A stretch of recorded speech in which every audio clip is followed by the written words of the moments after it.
Well, hello, everybody, and welcome to the Chief Chat.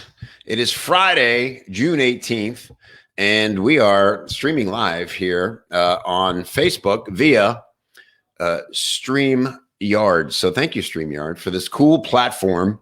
Really digging it. Might be a couple of moments where I'm trying to find the button I'm looking for and all that good stuff today, but I can see you in the comments, so please let me know that you're here, and I know people will be filing in and finding their way. We usually do this on Zoom, so this is new for all of us. So once you hop on, just say hello in the comments, and we got some really cool stuff to share with you today. We got some special guests standing by who are going to share best things. Weird scratchy head, and we are going to review the bullets for our Bullet the Podcast challenge, and we're going to announce the winner of the Bullet the Podcast challenge. So again, we can give everybody a minute to kind of find their ways. This is whole new. We usually do this on Zoom, and it's simple, and but this is also simple once you kind of find it. So hi, Rachel, good to see you. Glad you could be here. Hey, Shane, how's it going? Good to see you. What's up, Shane? Good man. Been a minute. This is the cool thing about streaming is, we'll reach an audience beyond just the people in the community and the people who signed up from our list to be on the Zoom call. Like anything, it'll take a few rounds to get everybody used to it, but we're innovating, folks. We're always innovating. Paulus, how are you, man? Good to see you. Tian is here. Cool. Sal, how's it going, man? Good to see you. So again, let me give you some context. A couple things we're going to do here that we always love to do on the Chief Chat. The Chief Chat, if you're first time to it, is our community here in Copy Chief. We get together once a month, sometimes more often, to just rap and celebrate wins, share best things we've learned, and I'm always here to answer questions and do some on-the-spot coaching if that's helpful. And in days like today, we're going to share the results of a writing challenge we're doing. In Copy Chief, we like to do writing challenges because, it's nice to learn things and ingest lots of data. But if we don't put it into action, get our fingers moving and our brains moving on how to implement some of these copywriting tactics, they tend to fade away. So we are all about doing together here inside of Copy Chief. And it's a really cool way to see kind of how you're doing along with your peers as you grow as a copywriter. So I'm going to bring on Adam Hunt because Adam is the subject of the Bullet the Podcast. So the Bullet the Podcast is where we release a yet to be released episode to our community. They get to hear it before it's published, and then they write 10 bullets that would entice the listener, the audience, to come listen. I guess they wouldn't be a listener yet. They'd be a prospective listener. So like most people, we promote each episode. We send out emails. We do social media. And we often like to use bullets to talk about what's in the episode. And so this is a great way for the writers in our community to flex their bullet writing muscle. And it's always a lot of fun and some friendly competition going. So Adam Hunt is the founder and leader over at White Label Comedy. They're doing incredible things, and they're really, to me, the best there is out there right now at helping brands have a fun, funny, colorful voice. And they're taking a unique approach to how they're doing it, and really doing innovative stuff that's really effective and really getting results for their clients. So Adam and I had an interview, and we talked all about what they're doing over at White Label, and talked about comedy in general and how to use comedy these days in a way that doesn't get you in trouble. So here comes Adam. Oh, hello. Hi. Hey, my friend.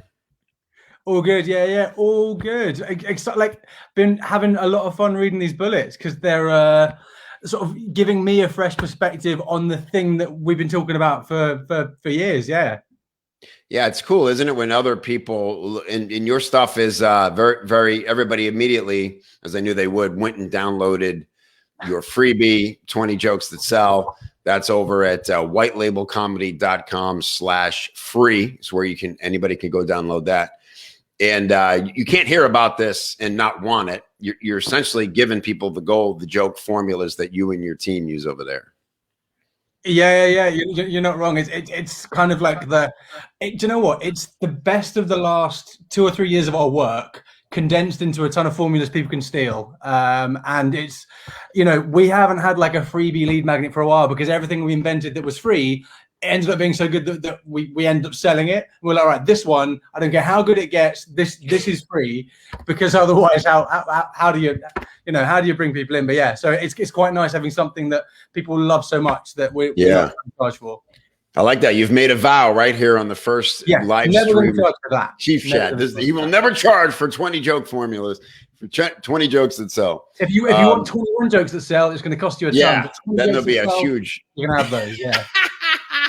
It's that one formula that's worth the $1,000. Cool, man. All right, so let's pull up these bullets. I've explained how it works. Let me just quickly understand how to share screen. Here we go. All right, I'm going to share screen. I'm going to bypass the screen sharing tips and immediately regret that I did that probably. A Chrome tab. Yeah, here we go. Bullet the podcast. All right, I like how this is. Boom. Okay, so you guys can now see my screen. Awesome. And I'm scrolling and it's scrolling. Awesome. Cool. Groovy. I like it. All right, Adam. So again, for everybody, this you're seeing now inside of this is sort of the old one. Let me refresh this because this was before we update it. And by the way, quick note, we did an update in Envision Community. That's the platform we use. And it seems to have temporarily erased everybody's ranking. Please don't panic. We're talking with them now about how to rectify that because it's a new system they're doing for rankings. It looks pretty cool, but we want to make sure everybody gets their old rankings. So we'll figure that out. Don't worry. All right, so we had about 10 submissions in the tight deadline that we gave people here, Adam. And what was sort of your big takeaway just looking at them overall? I think like one thing I loved was just seeing people, like some of these, I read them and I was like, I'm really intrigued, and I don't even know what I don't know what I'm going to be talking about on the other. Like I'd forgotten the bit of the podcast it was referring to, but still it got me going. Like I want to know what that is. Like it's I've got something on a sort of separate doc, but I think where's the one that did that? Yeah, like the Trojan horse pinata technique. Like I was like, I can't even remember what that is, but I love it and I might steal it. I think it's a great from Tian. I think it's a great, yeah. I think just, you know what, named one thing we don't do as well as we could is give things proper like names that make you need to know what's on the other side of that click. And I think there were lots of great starting points in there that we could play with. Yeah, really cool. Yeah, I love that. And I thought this was a really good batch. You know, there were some really sharp bullets. I had a little trouble choosing the winner, which is always a good sign. And I want to shout out to Bernadette for two reasons. Number one, she was first to post. And as she noted down here, she says, I learned what bullets are last week. I don't know what the rules for writing these are. I love that. You know, that to me is like, and they're really good. You know, they didn't win, I'll tell you, because as you write bullets more and more and more, you get a little sharper and you realize the one thing is that it's got to be super consumable. So it's really like one topic per bullet. You can't make people think too much. You got to just, I like that it's called a bullet because I think about just being struck by it. You know, you're kind of, whoa, you know, when you've been shot, like it's there's nothing to think about. Right. But some really great really witty stuff and great use of language, Bernadette. Some great power words and phrases here. You know, the crippling assumption, strong, right? To shatter. If you want content people will laugh at and buy from. I really liked, enjoy a conveyor belt of relatable content without face palming your way into brand suicide. Brand suicide, strong, right? Really liked that. Cool. And then down here, Kat, again, I feel like it's probably, I think it's been in these contests a few times. Really clean bullets. Like right away, it was like, okay, like these, every one of them makes sense. Every one of them's clear what I'm getting. And one thing that I think Kat did, and the winner I chose specifically did really well, that I always want to remind people. It's funny, Adam, whenever we do these contests, and I often will make like a 45-minute video reading through all the bullets and giving feedback. I'm going to condense that this time to this, but there's always a theme that emerges. Sometimes I'm like always saying, guys, these have to be rhythmic. These have to be almost lyrical to read. And you know, like they have to dance. It's just a line or two, you know, put the effort into making it dance. For this one, my theme was hyperbole. We don't want to use hyperbole and bring in things beyond what's in the episode. The promise you're making about in your bullet should be specifically about what you're going to get for listening to the episode. And there's a tendency sometimes, especially with newer copywriters, to promise the world. And they think, well, that's what makes it exciting. So then they get into like, and makes people whip out their wallets in a frenzy and start giving you money. And it's like, now hang on, like, you know, to some degree, like that's a goal for your clients, Adam. But what we talked about in this episode was about how to think comedically and to find the voice of your brand. Yeah. Yeah. I mean, you know, a big part of what we do and what we're talking about is the fact that like there are ways to make what already exists fun and funny and entertaining and engaging rather than going outside the scope of reality. And I think like, it kind of tracks back to the issue that brands have with comedy is when they get in trouble, it's because they've run out of things that were true and they've started making jokes about things that either are not true or don't matter to their audience. And I think, yeah, there's like making sure that everything that we do for a brand really tracks back to what matters to their audience. And I guess similar parallels with not overpromising in case you make someone listen to this podcast and then they're not loving it as much as we persuaded them to. So let's not overpromise. Yeah, or have people go for the wrong reason and go, why are they talking about comedy? I wanted the thing about sucking money out of people's wallets. It's just, you know, it's got to be on point. Yeah. Again, I just want to find one specifically. I liked a lot of Kat's. I love that she picked up the phrase "a jar of funny brains on the desk," which is, I think, the way you described it, Adam, working with your team of top level TV comedy writers. That is a phrase that my girlfriend parrots back to me whenever she wants to wind me up, because she's heard me say it about 14,000 times. It's my favorite analogy for what we are, because it's literally, you know, writers with a jar of funny brains. You put the brief in, the funny brains ruminate, and then we get stuff out the other side and we knock it back into shape to make sure it actually works as a piece of marketing. Like when you hear that spiel once, great. Imagine being my girlfriend and hearing it from the other room like so many times. She drives her insane. So, but yeah, it is a good analogy for what we do. That's great. Well, someday you'll have a giant house and she can just go away from you. Yeah. She can be in the East Wing with whatever it is she does. Yeah, I've turned off the intercom, darling. I can't. Yeah, you know, I'm not a marketing school grad, which again is an interesting insight from your journey, and you know, the rest of the bullet is on point with that. How Adam solved a marketing problem that was more useful than any Harvard Business School formula, right? Really good. Liza, I thought, again, had some really great ones. Really clean, really terse, really to the point, really within the promise of what we're talking about. 20 joke formulas you're free to steal. Warning, you may get addicted once you get a taste of crafting jokes that sell in just a few minutes. I like this. Scroll proof. Good term. The number one rule is scroll proof your social media posts. Following this will turn your readers into raving fans and put you into the top tier of marketers.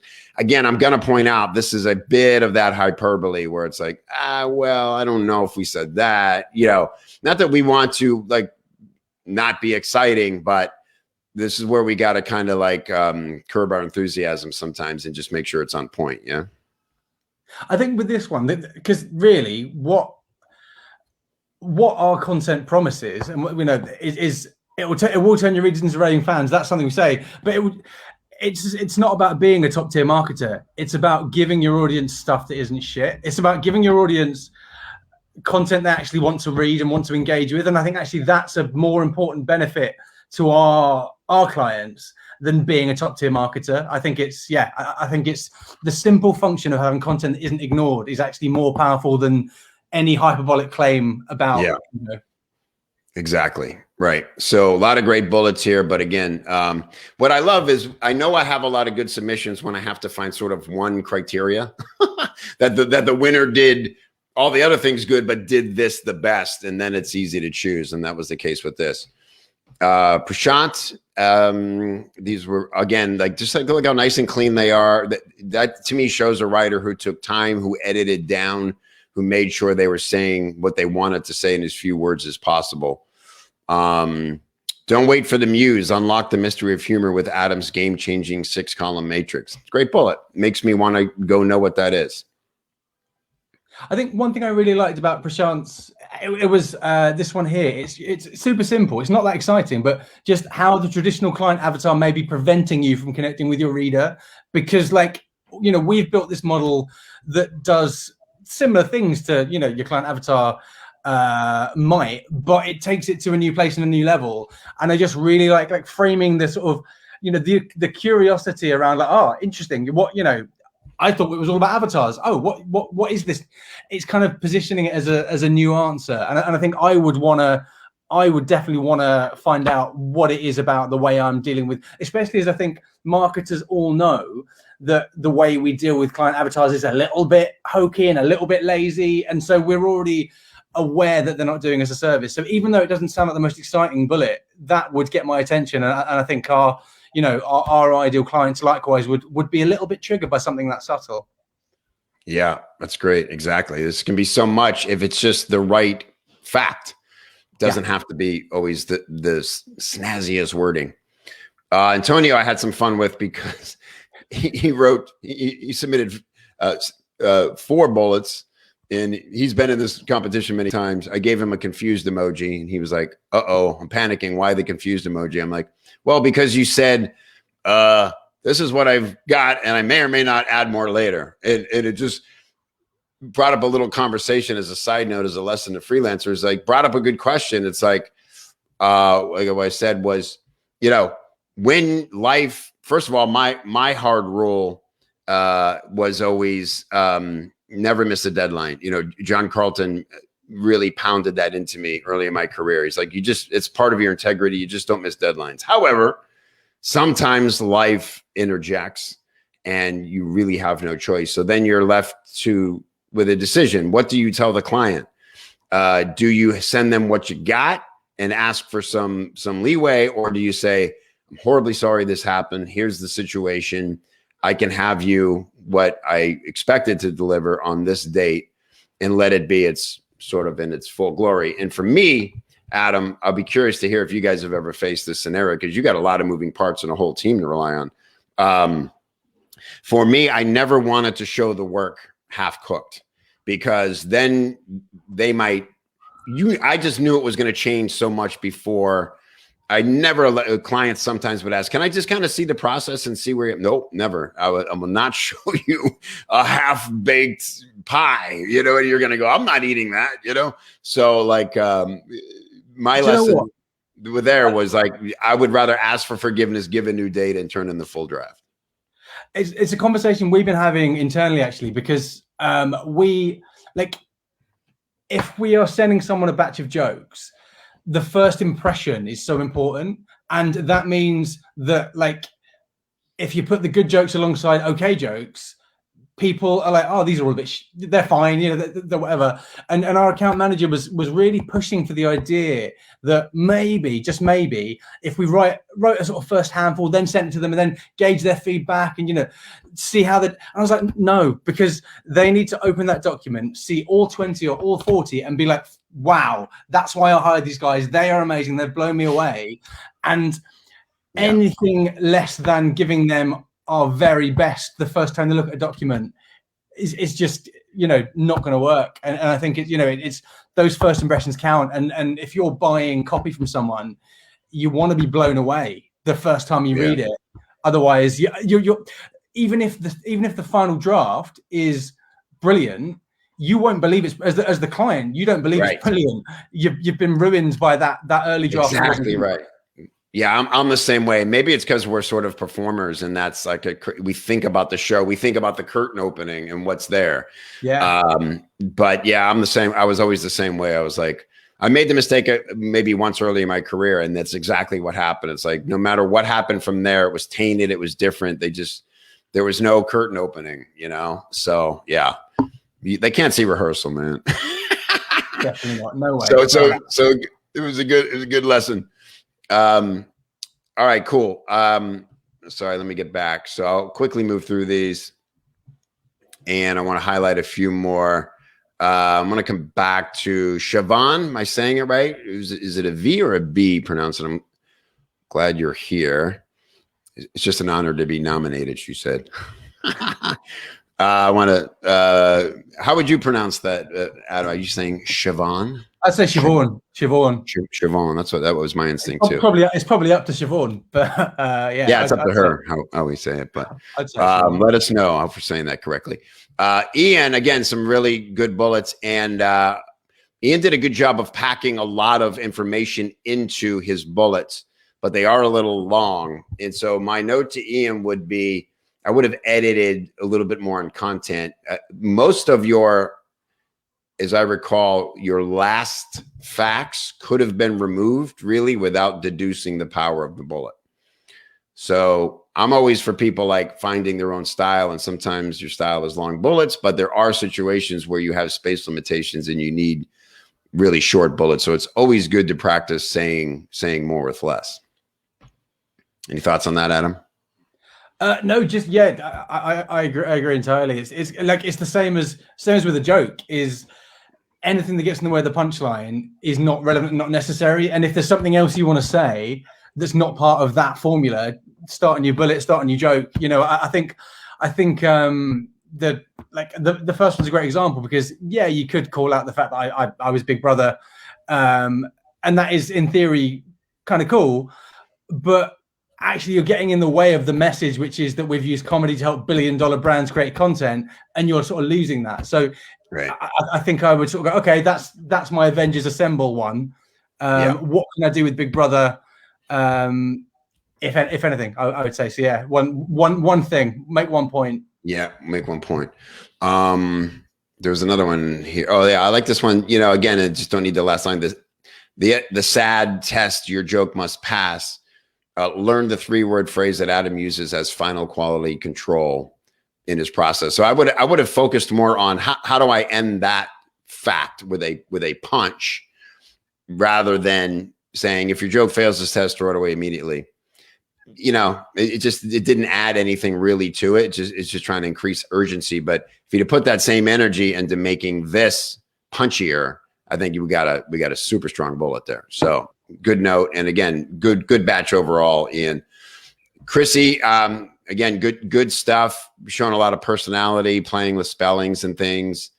I thought this was, you know what I did, Adam? I took a walk yesterday and listened to the whole episode and took some notes of myself, like, oh, I think that's a key point to highlight. That's really valuable. And I had this note as well. Like you said something like it's the worst outcome you can want for a joke. And I kind of forget what it was, but I think it was like we were talking about, the context was only thing that matters is what the joke says about themselves, and that's why they'll share it. If it gets a big laugh, but they know no one else would get it, how valuable is that, you know? Yeah, so there are a few related points now. I'll try not to go off on a huge fucking lecture, but I think that the key thing, relatable truths are the most important part of a joke. One huge thing we found is that, like, if it's a joke based on something you agree with, you will find it funny, even if like, you know, there's objectively really clever and funny jokes based on things you don't agree with. You won't think they're funny.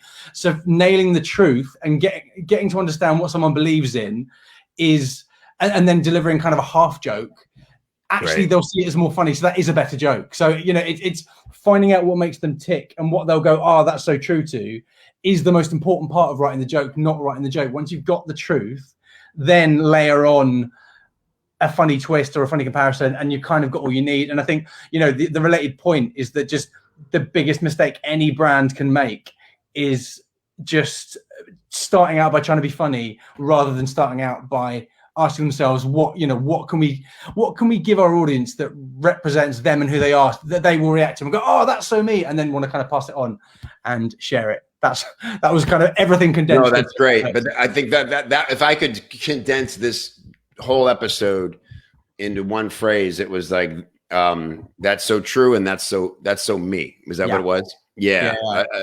To me, that is like that's the one phrase that says everything about what you guys are doing at White Label, that is different and better and is only going to keep getting better the longer you do this. That goes back to the relatability matrix and everything we talked about is like behind the reason, the formula that's working so well for you guys.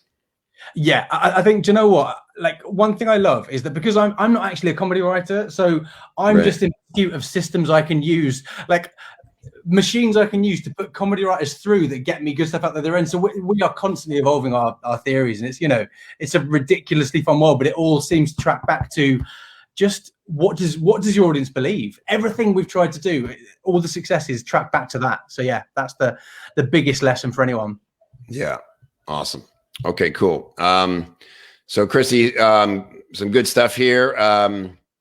Tian, who we'll be talking with in a minute here. Again, really, really nice, clean bullets. I know you put work into these, and you know, I don't feel like you were saying too much more than you needed. They're a tad long. This one made me laugh, but then I realized I don't get it. So I'm curious to get your take on this, Tian. It made me laugh immediately. Does my dick pic look fat? But then it was how to write brand-friendly ads that social media influencers are itching to share. And then I was like, ow, itching, and that, you know, and it doesn't even have to be funny, edgy, or naughty, which is ironic. My guess with this one, what I'd assumed was he was trying to show us the opposite of what you're meant to do. Yeah. So it was kind of, you know, controversial, and then you're saying, oh, you know, here's how to get attention without doing that, was the way I read it. Yeah, that makes sense to and that's smart. It's a really clever bullet. But again, the fact that I was like, is that what he means? Or I don't know. To me, it's like a bullet is like, oh my God, I'm just going to stop reading and go click and listen, you know? So yeah. It was really clever and thoughtful. But again, does it do the job of making me stop reading, go click, start listening? But great job, Tian. That it was really good. Sal, again, really nice, clean. I could tell this is a person who Sal cares about his writing, really thought about what do I need to say? What don't I need to say? The only thing for me, Sal, I needed a little more meat in these, a little more context so that I could attach it to a struggle I might be having, right? So here's one where it is, I'm going to contradict myself a little bit. So this one does exactly what I just said they're not doing. Tired of staring at a blank page. That's immediately calling out a common problem. So that's great. Here's how you break your writing into little pieces that are easy to handle. Great. So that's a good bullet as far as me getting a benefit. However, it doesn't have anything to do with Adam or the episode. And so that part was missing there.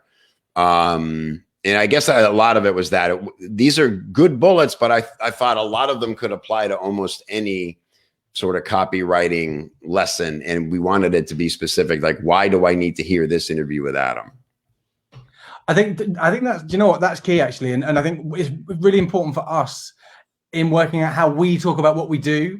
To talk, like, you could very easily sell everything we do in the same way that everyone else sells every kind of, you know, marketing system. And it's all about humor and why humor is the lever. I think that's the big thing that makes anything we do stand out. So in because, you know, how you break it into little pieces that are easy to handle, that is true. That is what, you know, Brands Against Mundanity, our sort of fill in the blanks card game, does. But that bullet could just as easily be for your 4x6 system, Kev. So it's kind of not specific enough that it will be about any one of those. Yeah. So great notes. And again, Sal, like, you know, this is why we do these, and this is why I love these challenges so much, because we're not writing in a vacuum now. We get to have this conversation about it, and it's something you see immediately, and you'll know how to improve on. So thanks for being here. Thanks for like submitting these, being vulnerable and being, you know, teachable. That's how we all get better. So great job, Sal. Okay. The one I did not go into, and I'm glad we didn't, because she was away, but she is our winner. Siobhan, congratulations. I thought your bullets were really fantastic. There were a few contenders, but every time I went back to yours, I just said, yep, these are so on point, and everything you focused on was in the context of the episode. And so for me, you were the clear winner. And I think Adam feels the same way.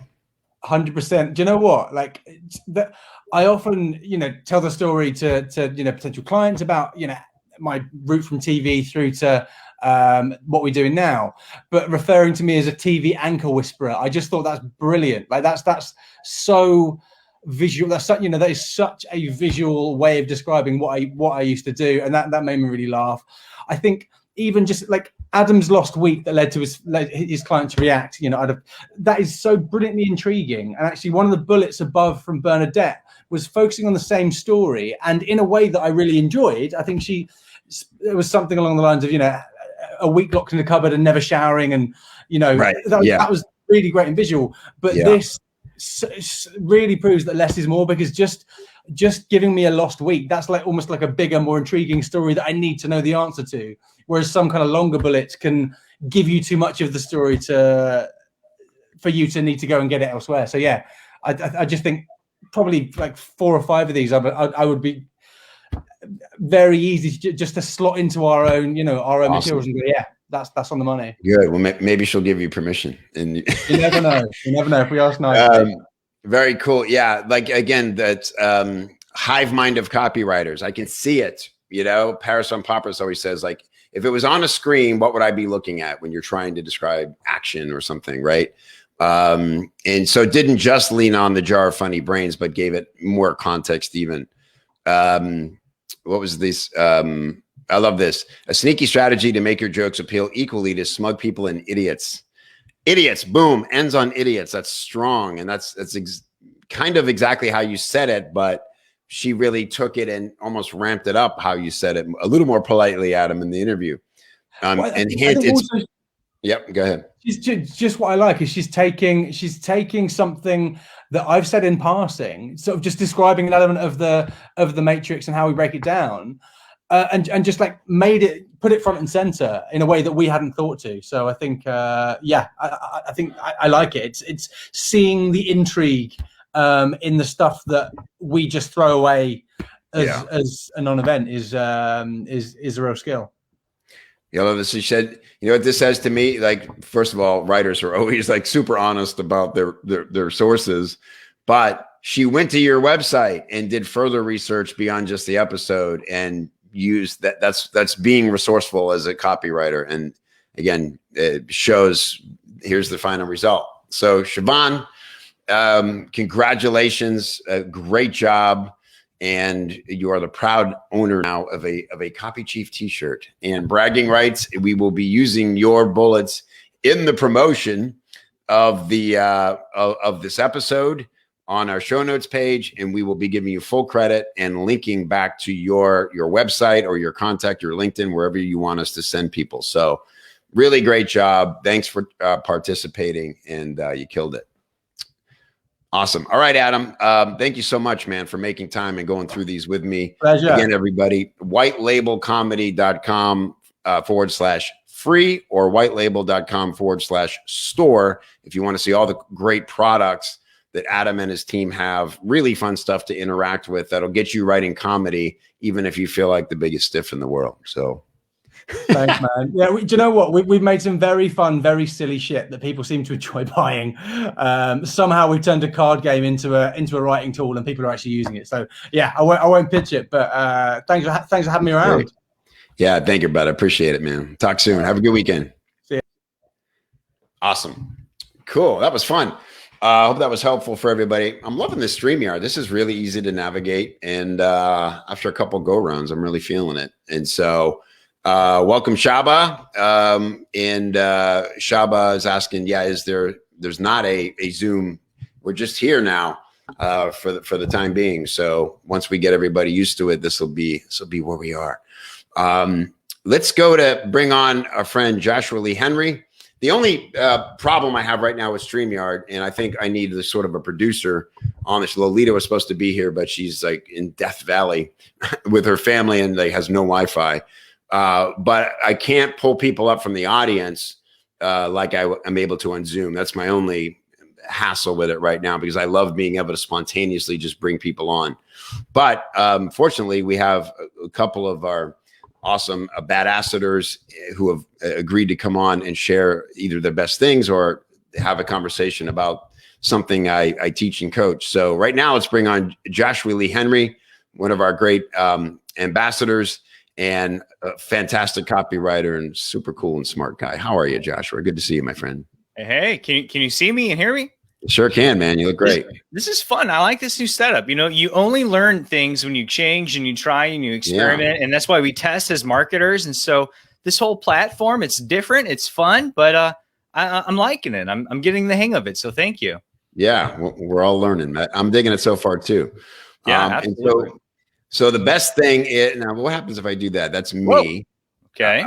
I want to see us both. I didn't know if I could highlight just you. Okay. What I was trying to do there. Removes. It says I'm in the show. So there we go. Hey, there we go. Layout. All right. Taking over.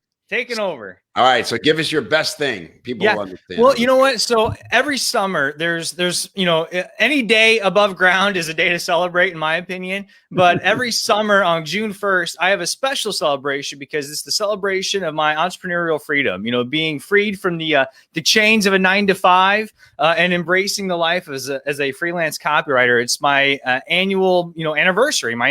So June 1st was my 3-year anniversary of being a freelance full-time copywriter. Wow. Before that, I had never written copy before, for money. Nobody had ever paid me for anything. I had never written copy. I didn't know what a bullet was. I didn't know what a headline was. I met you shortly thereafter that, a couple of months after that.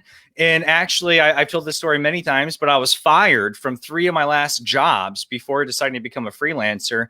And I just accepted the fact that I must be unemployable, and that entrepreneurial drive to create and to do my own thing just was taking over as a freelancer. And so I celebrated my 3-year anniversary when I first started copywriting, reading the blogs and the websites and listening to, greats like yourself and John Carlton and David Deutsch. One of the very first resources I sought out was Gary Bencivenga's Marketing Bullets. This is, right up there with among the best, for free. He's given seminars and, courses and things that are $5,000 and whatever. And if you're new to copywriting and you've not read Gary Bencivenga's Bullets, I put the link in my Google form when I submitted the best thing, whatever we need to do to maybe, share that. Whatever you're good with, or people can go look it up.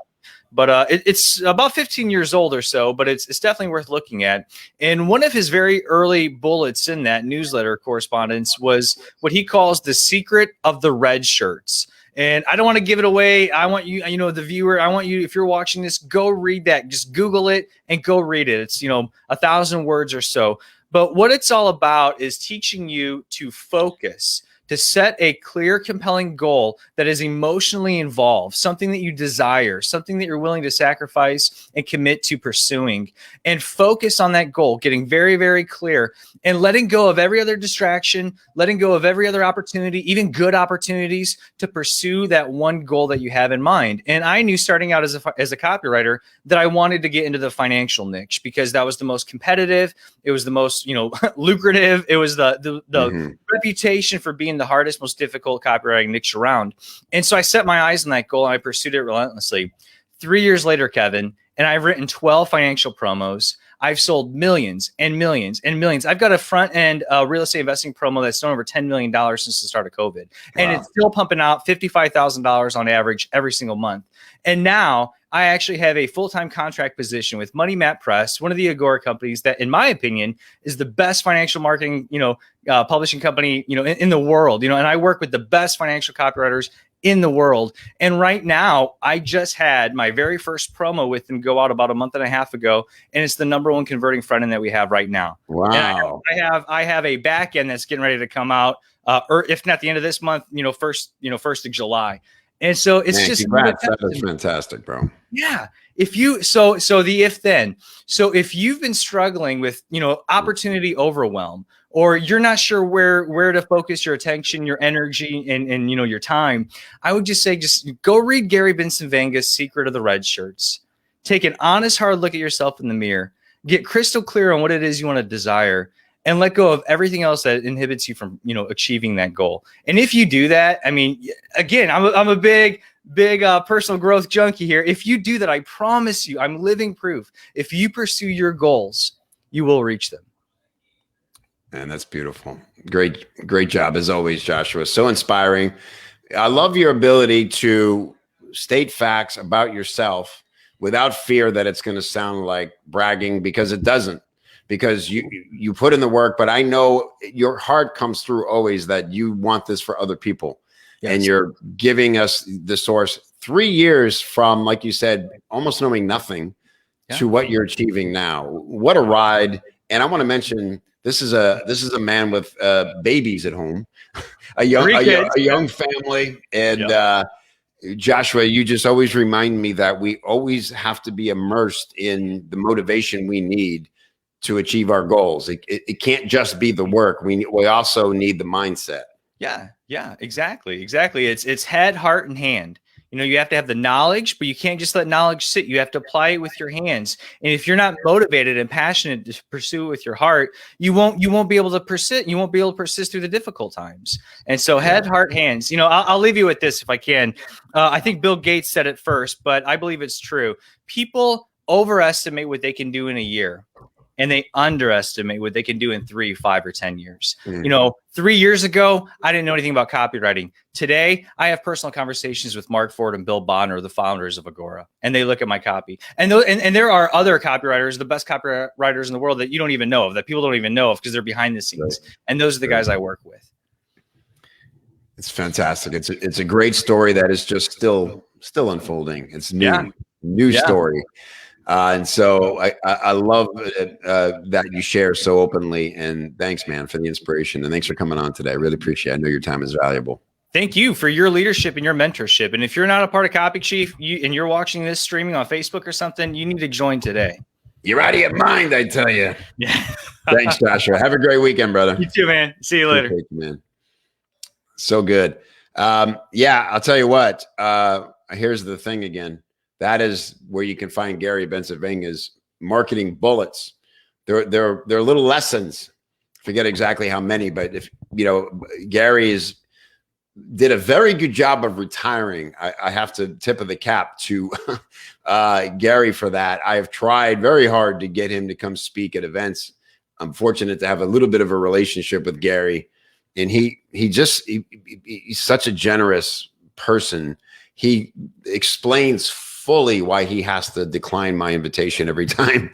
And it's because he gets asked a lot. And he says, if I say yes to you, then there's no way I cannot say yes to Brian Kurtz and other people who ask me. And I just have to say no to everybody.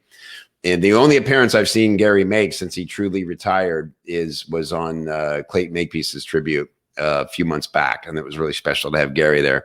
He sent me a lovely note after. He's just an amazing person to learn from, to study his character, his methods, his processes. What a special cat. So thanks for bringing that to everybody's attention, Joshua. You're right. The stuff he teaches for free in those bullets, he calls them. They're not about bullet rating, by the way. They just happen to be called bullets. Are timeless. It'll solidify some things you thought you knew, and it'll teach you whole new things that you didn't know. So go check that out.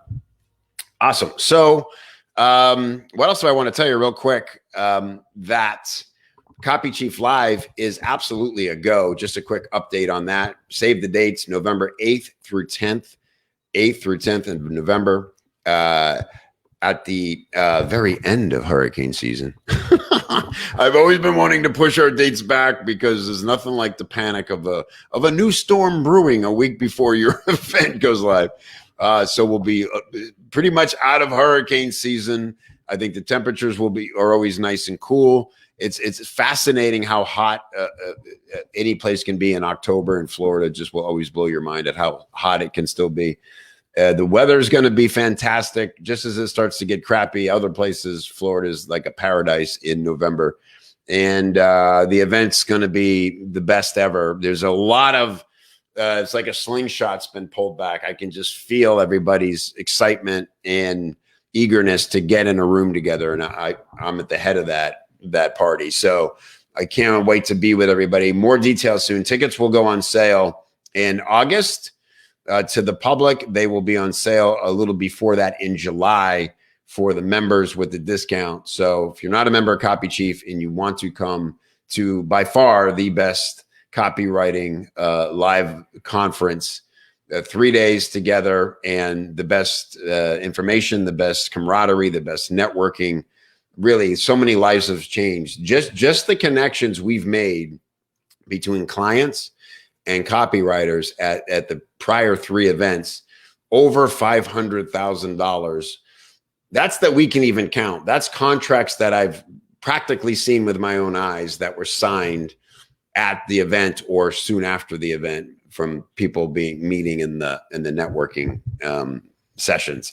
So if you're looking for work and you're looking to understand better what clients are looking for, I do a lot of interviews and we go deep and we hear from the clients directly. They're basically pitching you on coming to work for them.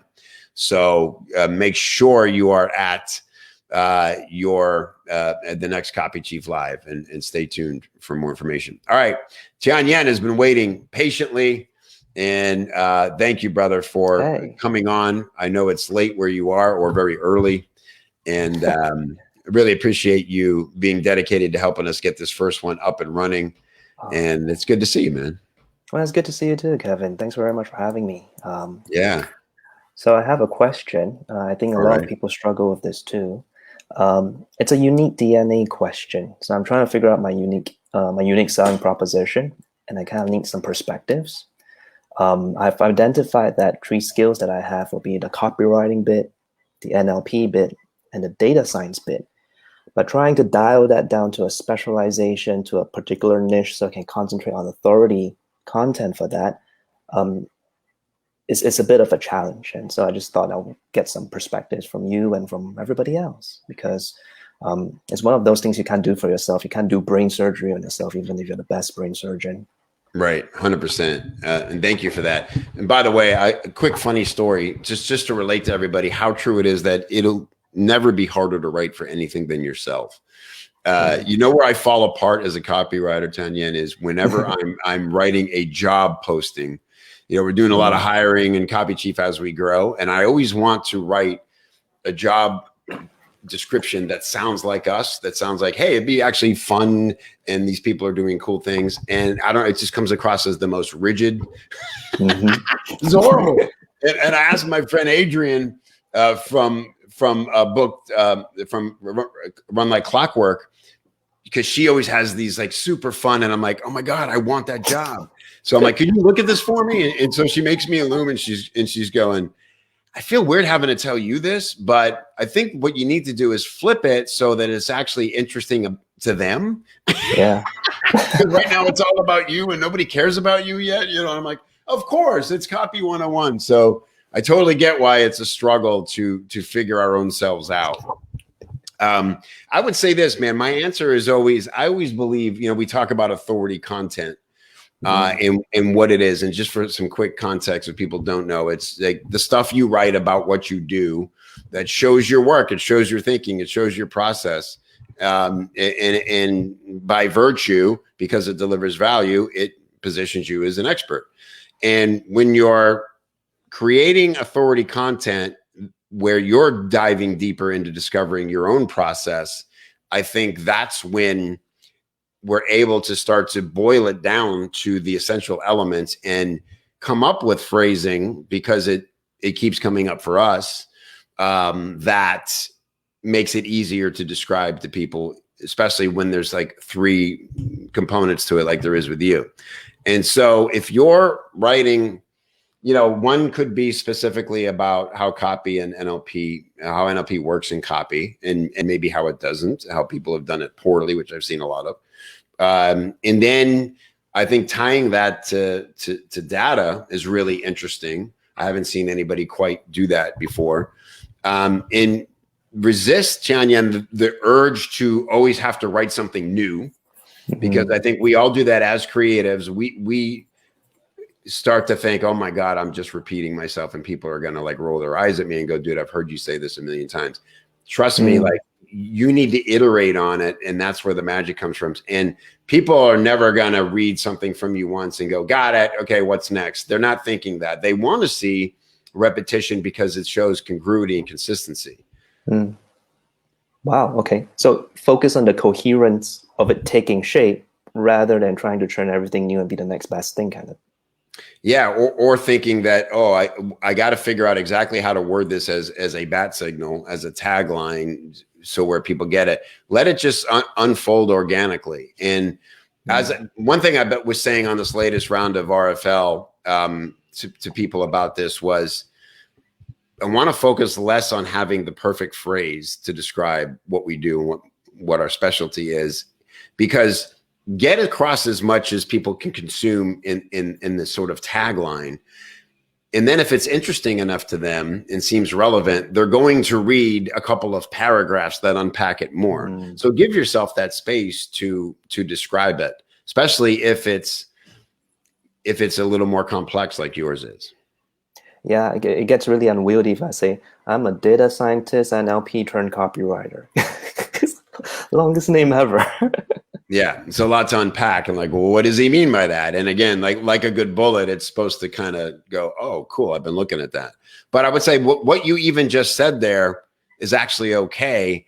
Just don't think that's all I get to say. Say, here's what that means. And then spend 2 or 3 paragraphs sort of taking people through your process and giving some of your credentials a little bio.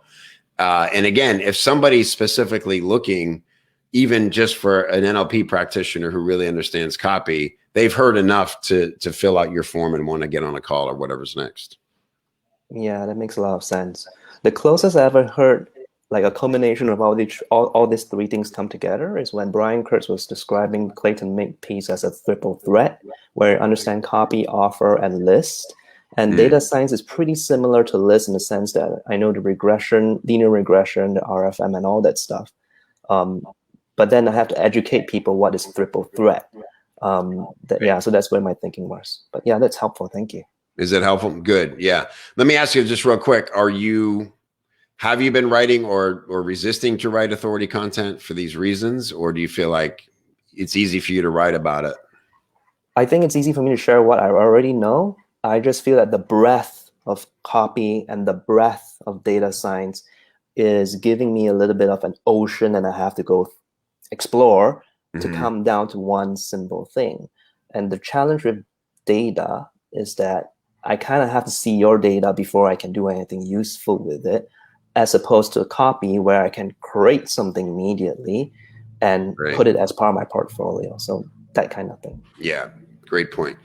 And then, of course, it's always just asking yourself, as I'm sure you do, who would need this most?